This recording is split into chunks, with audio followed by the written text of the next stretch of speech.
I do. Because you have a very expressive face. Looks like my face is made out of rubber. I couldn't believe it when I was watching it the other day. Wow, Well, wow. plus I look just like my father.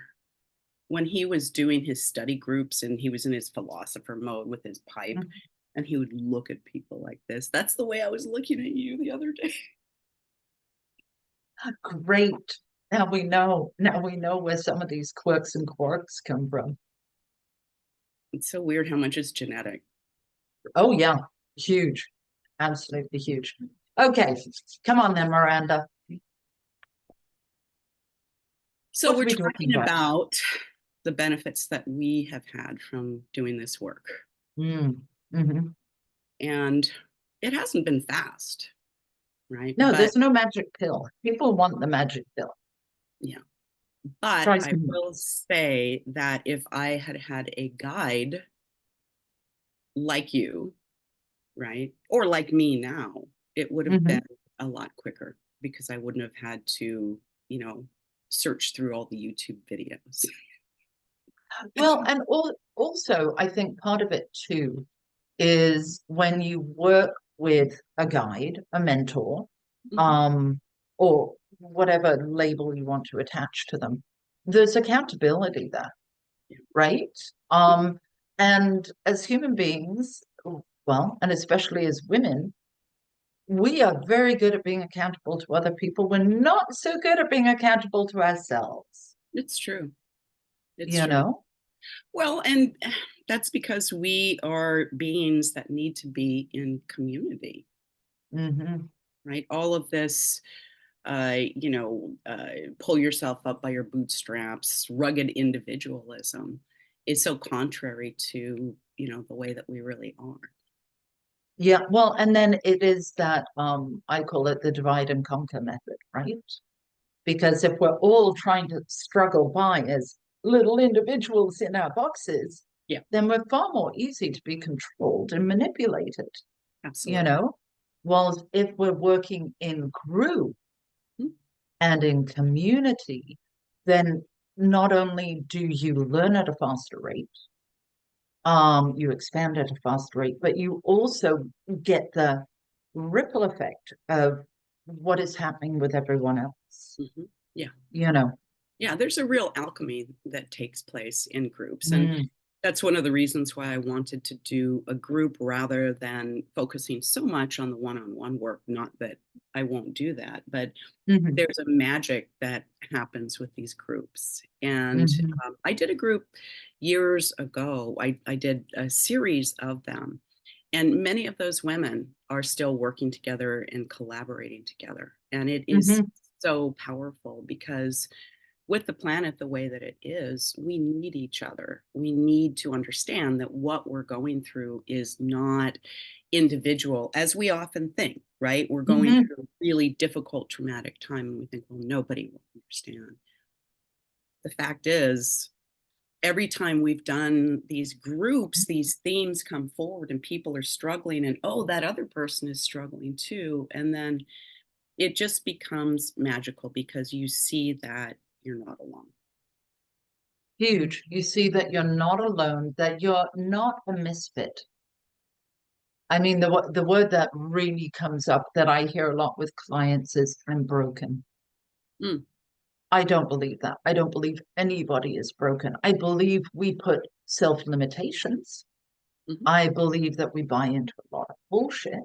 Mhm. And if we're trying to solve or work on ourselves just on our own, we have no mirror. We have nobody to reflect back to us the changes that they're witnessing, Exactly. Yeah. you know? Yeah. And let's not get far off field, but that's the importance of ritual, right? That's Hmm. is to call attention to the fact that there have been these profound changes, Oh, right? huge, those threshold moments. And like I wish, I always think, I mean, I know what my vision is. My vision is to empower women to claim their sovereignty, to really step into themselves, to expand, to grow, to create a life on purpose. And I because I remember what it was like 15, 20 years ago, where that's where I was, and I had nobody to guide me Mhm, and nobody to hold out a hand and go, we're going this way. mhm, And so then you're floundering continually, right? And mhm. questioning what's wrong with you. Right. When there You know, is nothing wrong. There no, is nothing wrong. no. And, I was thinking about how my life has changed since I've done this work. And, 15 years ago, I was really lost. I was really desperate. I was in a very difficult marriage, which had been going on for 20 years. So I was so immersed in it. I didn't realize how bad it was. But I constantly had an unfulfilled feeling of longing, right? Knowing that Mhm, there was something that my soul wanted to do, but I couldn't mhm, quite find it. I think that's the reason why I started so many different businesses, right? And I've mhm. had so many different careers, is trying to find that thing. Yeah, And through the work that I've done, what I found is that it wasn't just one thing, right? no. It was the physical part of it, right? It was Mhm, the nervous system part of it. It was learning what my energetic system even was. mhm, And I think most importantly, it was rooting me to the planet, mhm, right? Because when you're a weirdo, misfit, broken person, right, it's a mhm. lot easier to float off into the ethers, right? Oh, Because yeah, it's to totally disassociate. right. And that seems like it would be less painful, but it really is not, right? It's No, it's you're right. It's like, and so bringing it down, right? Learning to root myself into the planet, right? mhm, And through things like the rituals that you do to connect me to my place in the timeline, mhm, right? So that I am a product, I'm the wildest dreams of my ancestors. mhm. Yes. But how do I become a good ancestor? Right? Mhm. How do I become the person that I want my grandchildren, right? And not even biological descendants to look Yeah. back. And so, that's the importance of being here, right? Mhm. And reinserting ourselves into that flow of the history of hundreds of thousands of years of humanity. Beautifully said. Beautifully said.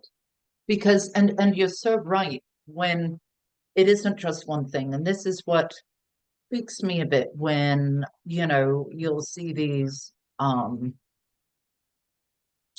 business coaches, going, you work with me, you pay me like $1 bazillion, and I'm gonna teach you how to do this.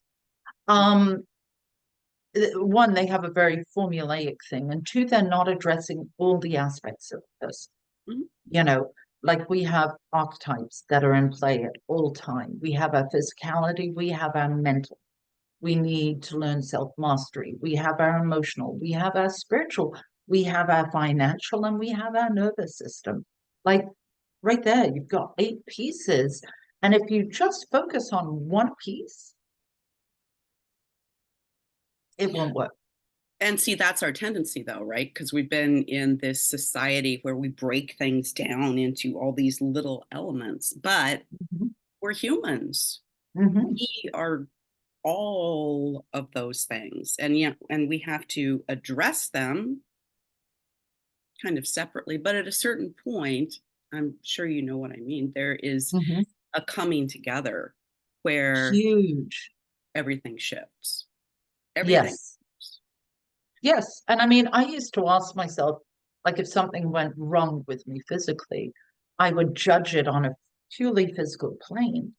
But then when I realized, no, actually, my body is very intuitive and it's letting me know things before it's even engaged up here. Yeah. So I need to get into a better rapport with my physicality. Yeah. And as you say, that full rooted sensation of being I am here, I am holding my space. And it's not in an aggressive way, it's in a very holistic, nurturing way, Mhm, mhm. you know. So yeah, the benefits have been exponential. I mean, I was thinking about this the other day, looking back to, as you say, 15 years ago, Mhm, 20 years ago. The person is totally radically different. mhm. The person, actually, I am more the person that I'm meant to be. Well, see, that's what I was just gonna say is that I am who I was as a child Hmm. before all of this stuff set in, right? Hmm. I've learned to play again. I've learned to laugh again. I've learned to really deeply feel emotions. And Hmm. I think, you know, I think I taught myself not to feel so much, right? Because it was too painful for me. Hmm. Hmm. And so it's been a reclamation, right, of Hmm. who I was as a child. Yes, yes. And also I totally with you on that. Trust. I fully and implicitly trust myself now. Well, And and I that's trust the divine. I trust the universe. Like I walk with the divine every minute of every day. It's not like, oh yeah, oh the divine, yeah. Shit, this is going wrong. Oh, can we have a conversation? No, it's like they're there when I'm creating food. They're there when I'm taking the dogs for a walk. They're there when I'm writing. It's continually. So there's a real sense of being held, supported, and trust, right. you know? Hmm. Yeah, and it's not like somebody waves a magic wand and suddenly it really is accustoming your system to trusting, right? And to having faith that Mm, universe is a lawful place and we're part of it. It's mhm. not we're tiny little molecules floating around in a senseless universe as Yeah, we're taught, right? It's not random at all. no. And what we need to realize too is with this whole paradigm shift that we're going through, Mhm, everybody that is here right now is meant to be here. mhm, And everybody who's here right now that is meant to be here has a purpose. mhm, And this is the invitation. And this is where the kind of resistance and conflict is coming from, is because most of us feel that longing. mhm, And most of us have that inkling, but there's a fear. So there's resistance, which creates conflict because it's like there's that longing, but do I dare take the step to find out what that is? mhm, Do I dare open up that door and remove these other pieces, tidy out the closet, so to speak, right? So mhm, that I can find the gem within me, mhm. Yeah, you and know? what I found is that when I was younger, I misinterpreted the longing, right? And Mm, this is why we get codependent relationships. We don't know how to be in relationship with others because we don't know how to be in relationship with ourselves. mhm. Huge. Well, and also, as you said about misinterpreting the longing, Mhm, we are taught that if we have a void or a longing, it must be filled from out there. So mhm, it must be either a relationship or a food or a substance or shopping or Netflix, whatever that will fill it. Well, that's bullshit. mhm, It's bullshit. You're not self-sourcing then. You're continually looking outside for validation. So when you learn that piece of self-mastery, you're not continually looking outside, mhm. you Yep. know. Yeah, So yeah, there are so many benefits to this. So many. I mean, I am super excited about what absolutely. It's thrilling because having a collaborator in this as well we're. Hmm. means that there's not just an alchemy going on with a group, but also between us, right? Hmm. Which radiates out. Yeah. And I think that it's part of how the human race is learning to redo relationships as well. Women working together, right? Mm-hmm. Not in competition, No. not in backbiting or anything like that, but learning to work together for a purpose. Mm-hmm. Mhm. I agree. I totally agree. And in a very collaborative, caring, nurturing, strong way, vulnerable way, as opposed to a competitive, coercive, manipulative way. Right. And when people talk about the rise of the divine feminine, I didn't have a lot of friends who were women when I was younger. I had some very, very bad experiences with women. Same. And I just lost my train of thought. Thank you, COVID. I really appreciate it. Um, so with the question of the divine feminine, we have maybe a funny idea about that it's all softness, right? And niceness and nurturing. And it is those things, right? But Mm-hmm. it is also the warrior feminine. Mm-hmm. I mean, Mm, think about it. If we look at it purely from an archetypal, through the archetypal lens of goddess, mhm, right? So yes, there is the very feminine. Stepping into your feminine is not stepping into weakness, stepping into strength. And mhm, look at some of the goddesses, Black Lilith, Hecate, Kali Ma. I mhm, mean, these are female embodiments mhm, who own their warrior. And here we're coming into Imbolc on February 1st, on Thursday, right? The midpoint between winter solstice and spring equinox. And so it's that gentle stirring, that mhm, slow, gentle awakening. And the goddess that walks with us from that time on is Bride, or as other people pronounce it, who don't know, Brigid, but it's actually pronounced Breed. And mhm, she is the goddess of hearth, healing, ironsmithing. Like her archetype is the maker, but mhm, mhm, embodying that, mhm. being the creatrix, being the maker, and embodying it and moving it into the world, right? So, not in a male energetic way, but in a strong feminine way, Mhm. which is far more powerful. I love how one of your eyebrows can go up and down. I can't do that. I have to kind of hold them like this. It's not conscious. It's not conscious. That's one of my father's characteristics.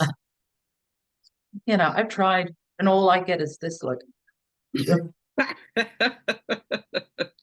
You make your own expressions there. I do, I do. I look stunned or scared, one or the other. Or the dog has put its nose up my crotch with vigor.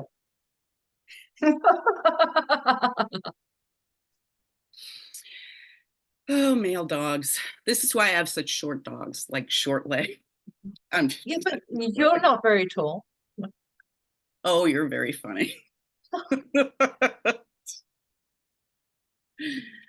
This is Yeah, why so I think we're remaking definitions as well of masculine. yes, yes. And also think about it. Like I look at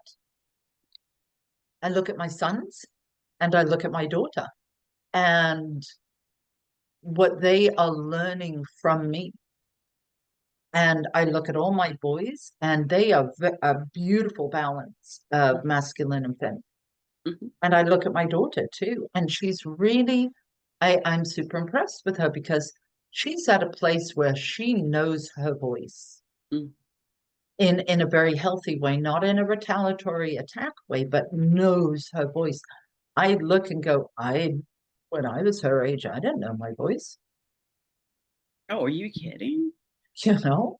When I look at some of the things that Andrew has figured out, I am just astonished because there are Hmm. things I didn't figure out until I was in my 50s.